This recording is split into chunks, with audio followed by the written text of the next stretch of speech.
Okay, guys, Comp One. I hope you had a great weekend, and I'm looking forward to looking at your SA3s at the end of this week.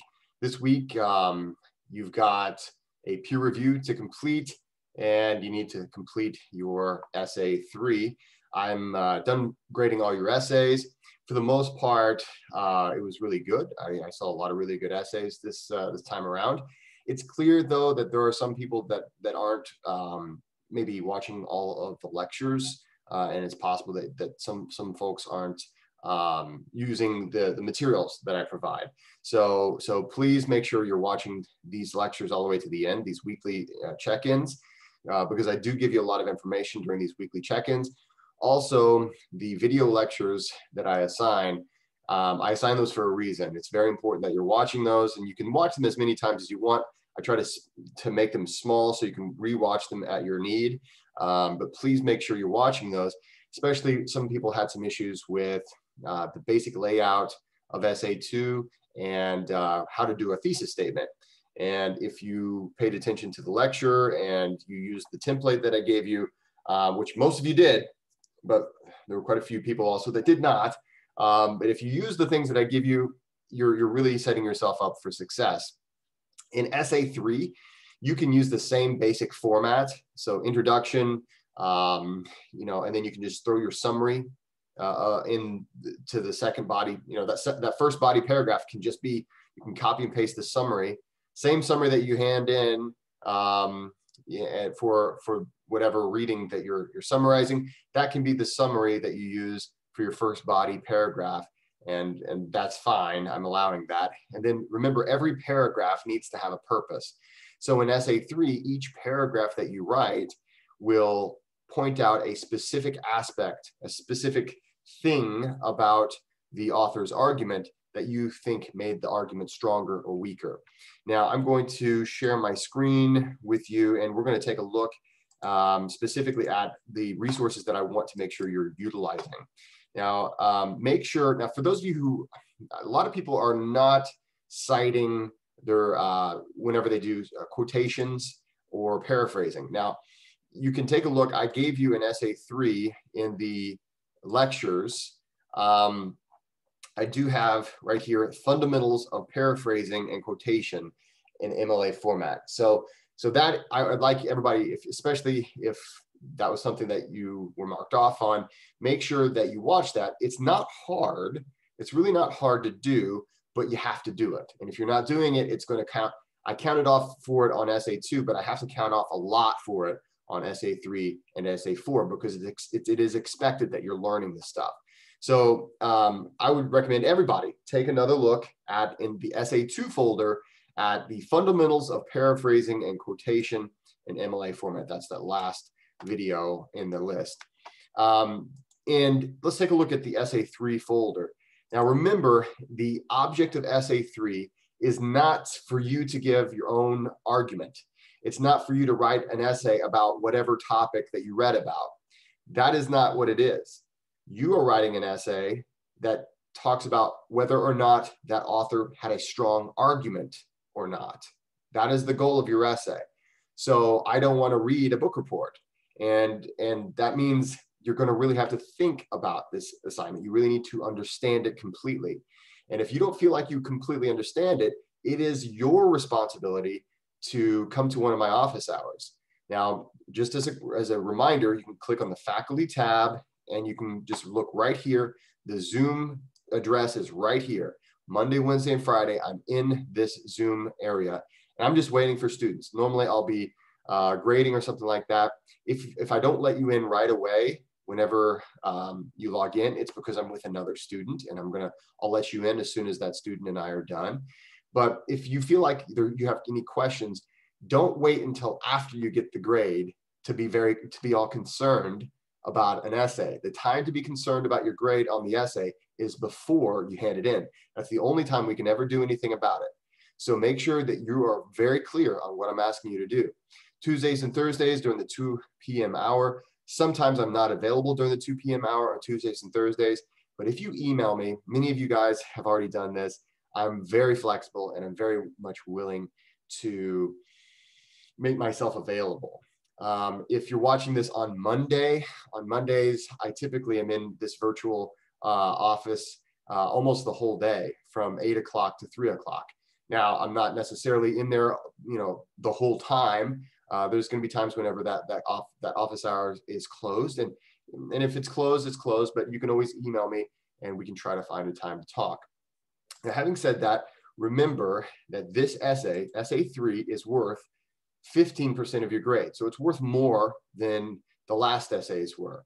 And remember, just as a review, what our goal here is. We are analyzing another person's argument. So you're kind of like a sports commentator, and the athlete that you're commenting on is the author. And the game that the author is playing is argumentation. So the author is trying to make a convincing argument.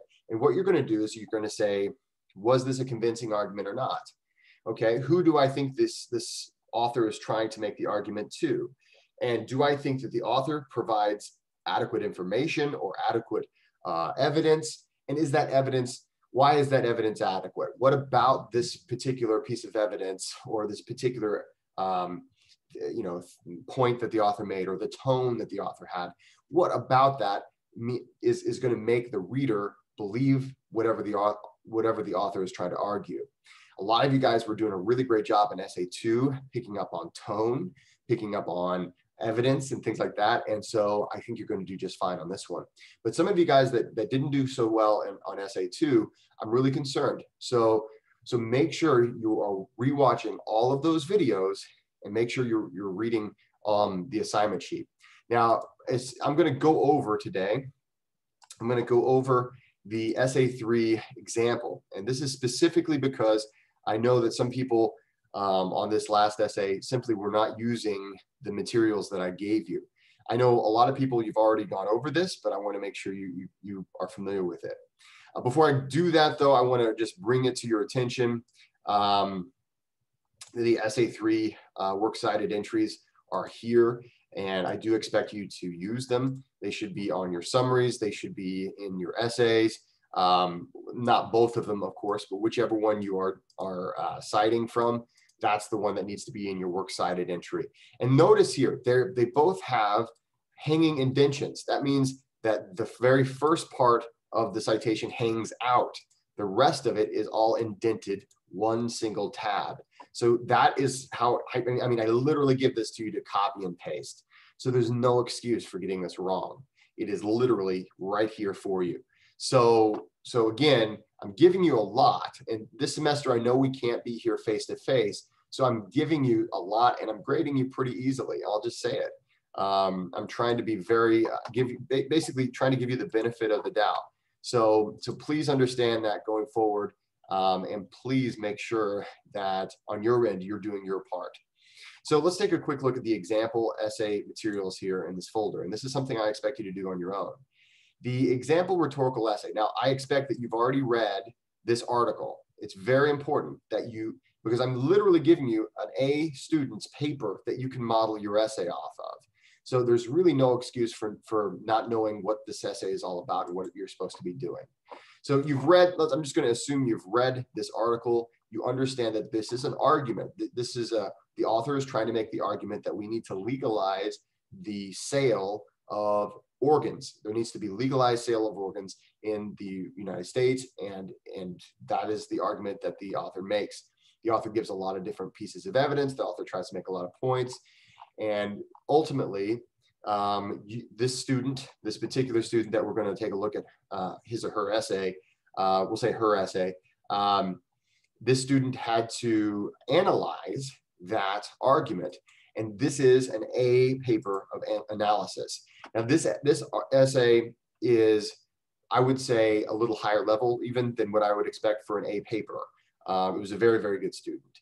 But it does a lot of the things that I want you to do. Now, the introduction, you want to notice, now there's 2 ways to do an introduction for essay 3. One way is to do it the way that this particular student did. This student gave a basic account of the article. Now, if you take a look though, in the introduction, just read it. Okay, so I'm gonna just kind of make this a little bit bigger, kind of bigger even still. So organ donations are thought to be beneficial, selfless acts by people all over the world. Now you notice how this sentence doesn't talk about the specifics. It doesn't even mention the article, because what we're trying to do is we're trying to slowly get there. But this is a statement that everyone should, no matter where you're coming from, every reader should be able to understand that sentence. It's not like you need any context. Now, it goes on, no matter what organ is being donated, the person privileged to receive the organ will forever be grateful. Many people debate whether organs should be compensated with money for their actions. Okay, so this is a transition. We're now transitioning to, okay, this particular student says, I'm going to need to introduce the article that my essay is going to be about. So this is a transitory sentence.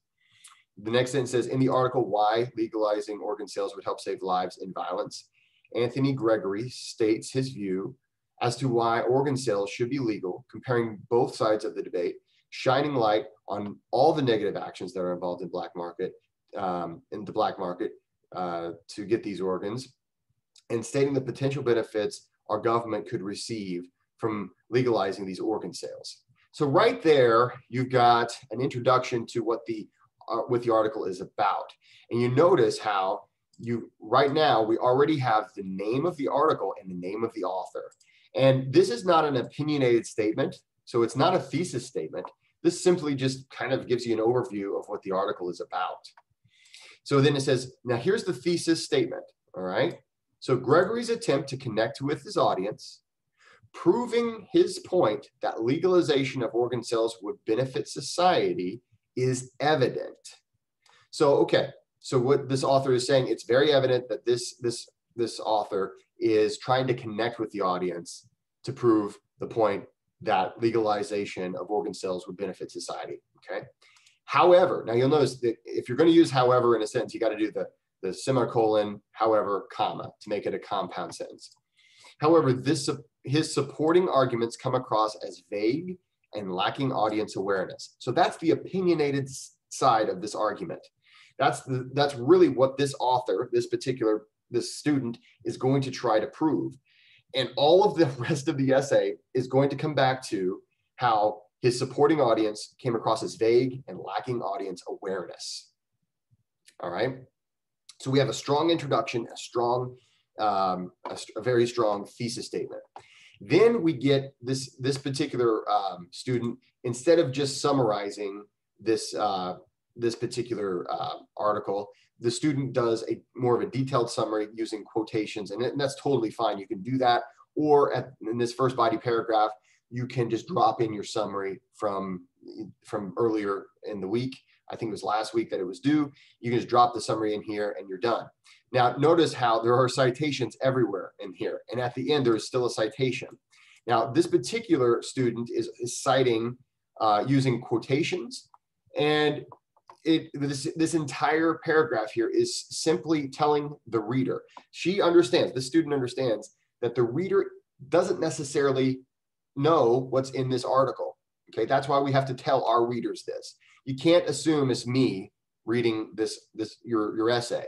You need to assume that it's some person out there. It's a professional audience. It's an audience out there that needs evidence, that doesn't know you, who is not in the class, who doesn't know about the reading. Remember, we're not going to refer to these articles as readings because they're not our reader is not necessarily in our class. Okay, so you can't assume that the reader of your essay already knows everything about the article. So in this first body paragraph, I want you to read it and take a look at how this particular student informs her reader about what is in this article. Now you're going to notice something. I want to just bring this up. I'll just take a look at this particular thing here. So I'm highlighting right now the use of a quotation, okay? Because some of you guys had a problem with this. As stated in paragraph 8, you guys really don't need to tell me what paragraph it is, but it's possible that if you want to, that's fine. But as stated in paragraph 8, many are suffering from okay? Now you'll notice there's no quotation marks here, but now the student is starting a quote. You always have to begin a quote with words of your own, okay? As stated in paragraph 8, many are suffering from quote, huge network. Now that, okay, is brackets. That's where the student has added this word to make the sentence or the quote make sense within the sentence. You don't necessarily have to know how to do that, but this student did, and it really helps the quote make more sense, and it makes it more readable. So if you need to add a word to the quote to make it make more sense, obviously it cannot change the meaning of the quote, but if you need to do that, you can. But anyway, we have the quote and the end quote, and then notice page number in brackets and period, okay? Boom. And we understand that this particular quote, okay, was on page 452. And we also understand that this was by the author because we understand that this is the whole purpose of this paragraph is all about Anthony Gregory's article, Why Legalizing Organ Sales Would Help to Save Lives and Violence. Okay, so all of these citations, it's understood that they go back to Anthony Gregory. And so, okay, so there's many different things that are quoted here. Awesome. By the end of this first paragraph, your reader, okay, so the reader of this essay should have a pretty good idea of what the article is all about. That's the purpose of the first body paragraph. After that, all of the paragraphs will be talking about some aspect of the argument. And so let's take a look. The shared value of the article that Gregory attempts to connect with his audience is the value of life and the rights of our potential bodies, okay? So remember, whenever we're trying to make an argument, it's important to try to have some kind of a shared value. If you're trying to say, you know, we need to build a, what is it? We need to build a water park. We both need to agree that there's something valuable in it, right? So if a shared value is that we want Vincennes University to prosper, well, I can play to that, right? So in this case, the shared value is the value of life and the rights of our personal bodies. So he assumes that his reader values life, and he's going to play to that value. And that's what this particular author, this particular student is trying to say. She goes on to say, people will do anything to live no matter the cost, which is why so many people will go through the black market to get the required organs. In paragraph 12, Gregory states that liberals say, quote, my body, my choice. And of course, cites that appropriately. Now you'll notice here that she's using a triple quote, so 3 quotation marks there. That is because she's quoting a quote. So if sometime in one of these articles, you're going to quote somebody who's already in quotation marks, you take their quotation marks and you turn them into single quotes, and then you add double quotes around that. Okay, and if you need more information about that, you can look it up on the internet and say how to quote a quote in MLA format. You're not limited to just this class. You're not limited to just our textbooks. I expect that you understand how to use Google and that you know how to use the internet. These are not skills that are just limited to a university. These are life skills that everybody knows. And so the reason why you're taking this class is to get there. And sometimes you have to go out and find the answer yourself. Okay. If you are wanting to quote a quote, okay, so something that's already in quotation marks, you change their quotation marks to a single quote, and then you add double quotes around it. Those will be your quotes.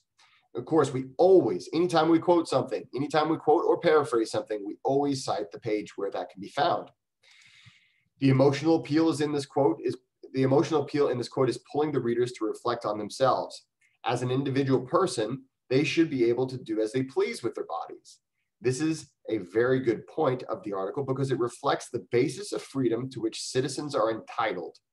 So what she's doing is she's saying this is why his choice to say this, my body, my choice, is a good idea. This is why it will resonate with my audience. In the last paragraph of the article, it is stated that everyone deserves the respect for civil liberty. Gregory ties this in with the subject of organ selling. Everyone deserves to be compensated for something irreplaceable from their body. So this paragraph is concerned with one thing only. This particular paragraph is where the student is saying one thing that the author did was appeal to the reader's value for life. And this is how the author did that. And this is why it was a good thing for the article or the argument, okay? The next paragraph is not going to talk about that. The next paragraph is going to talk about something else.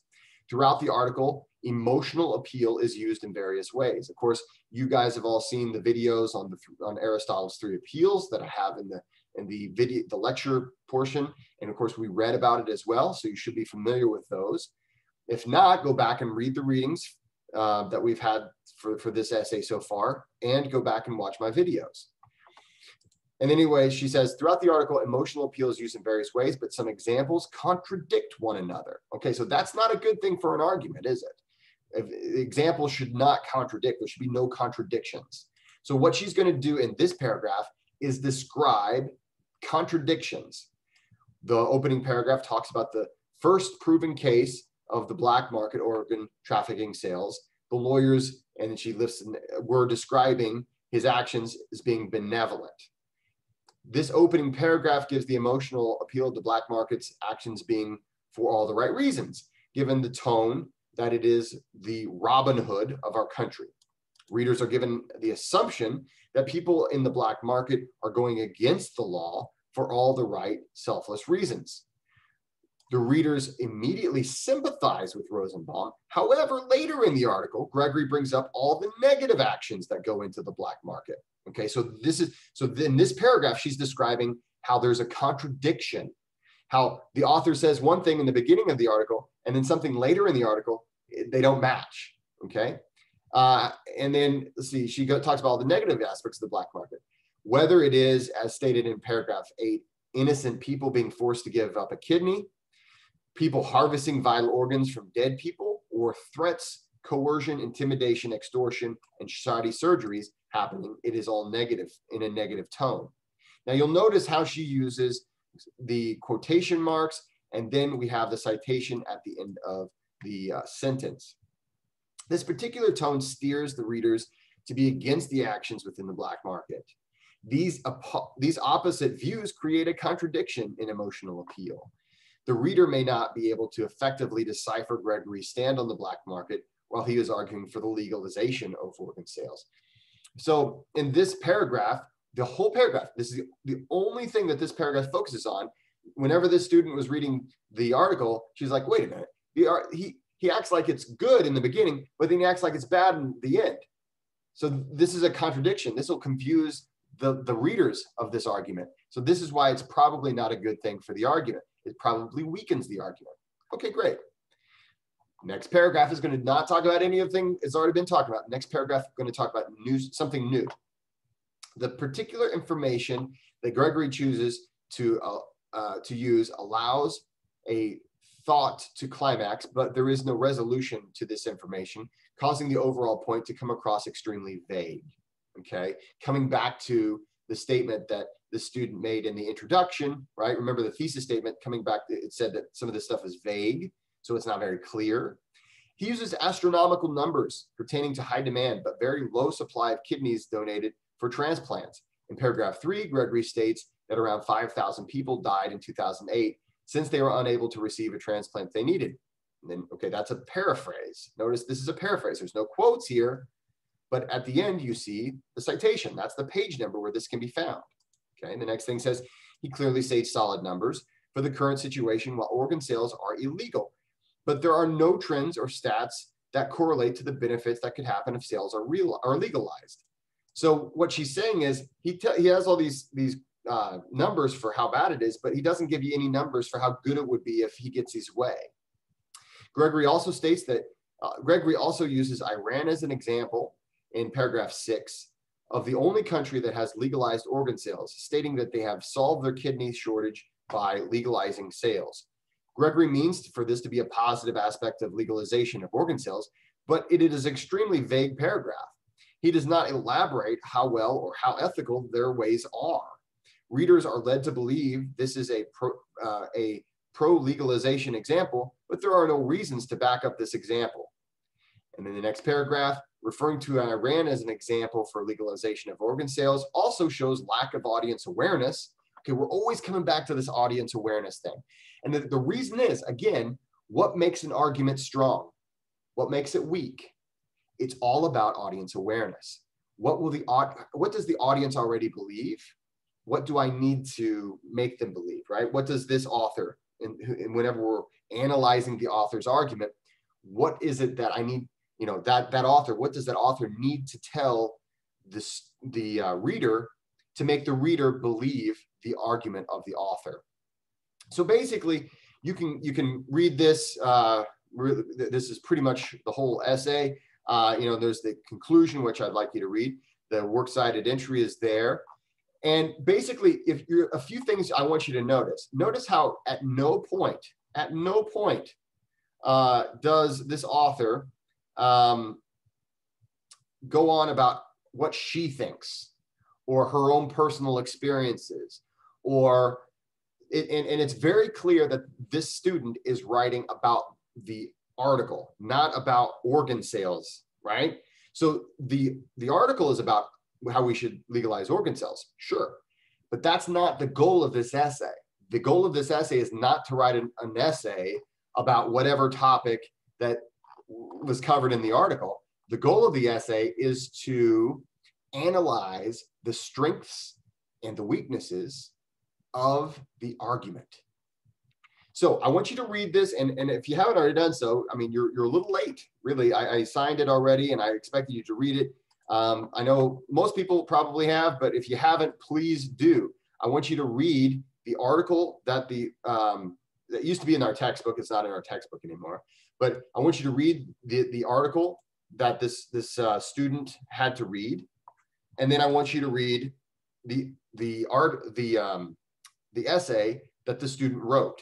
So I'm giving you, basically, I'm letting you peek off of an A student's paper, and I want you to model your essay after that, okay? Go back and take a look at my lectures, watch them all again if you don't feel very confident, and then if you feel that you need to talk to me for any clarification, this is a good week to do it. Don't wait until it's too late. It's actually a little too late. I mean, it's not too late now, but it's getting late, right? It's due at the end of this week. So we really, really need to make sure we're very clear on what we're going to write about, okay?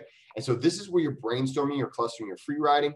This is where all of that comes into play, because you need to come up with things to comment on. You need to be able to identify evidence that you think might be compelling to this author's audience, or maybe the author brought up a point that you feel like nobody's really going to take that seriously.